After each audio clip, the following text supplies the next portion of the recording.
In this video, I want to compare and contrast the Wusthof Classic to the Victorinox Fibrox 8-inch chef's knife. These are both European-style knives, so they have quite a few similarities and also quite a few differences. Off the bat, the metal they use is pretty similar. The Wusthof and the Victorinox both use a proprietary metal of their own design. The Wusthof is about a 58 hardness, while the Victorinox is about a 55 hardness.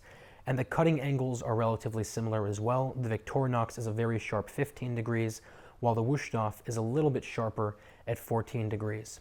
The differences really come in terms of construction. The Victorinox is stamped and machine-made, while the Wusthof is handmade and forged, so this is going to be a little bit more resilient of a blade.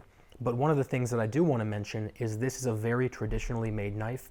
It has a full bolster all the way down, which means this portion is not sharp, and it does have a tendency to get in the way, something you might want to think about. The Victorinox, on the other hand, is sharp from end to end, which I really like. Nothing's really getting in the way while you're actually cutting. A lot of people also don't realize the Victorinox does not have a full tang. The tang ends about right here, but as long as you're not abusing your knife really, I don't think that's going to be too much of a concern. The Wusthof has a very nice, very thick tang, which I like a lot. It is a little bit heavier if you like a heavier sort of knife.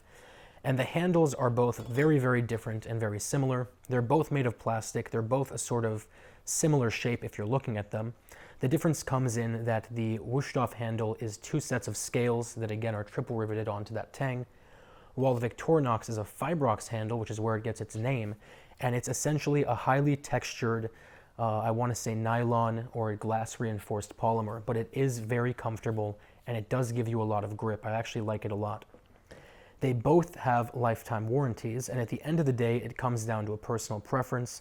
But I will say, considering the fact this is about a third or a fourth the price of the Wusthof and has very similar sort of performance, I do think it is a great buy if you don't want to spend a lot of money on a set of knives. I'll put a link down to both below. If you have any questions, any comments, or any concerns, as always, let me know. And otherwise, I will talk to you very, very soon.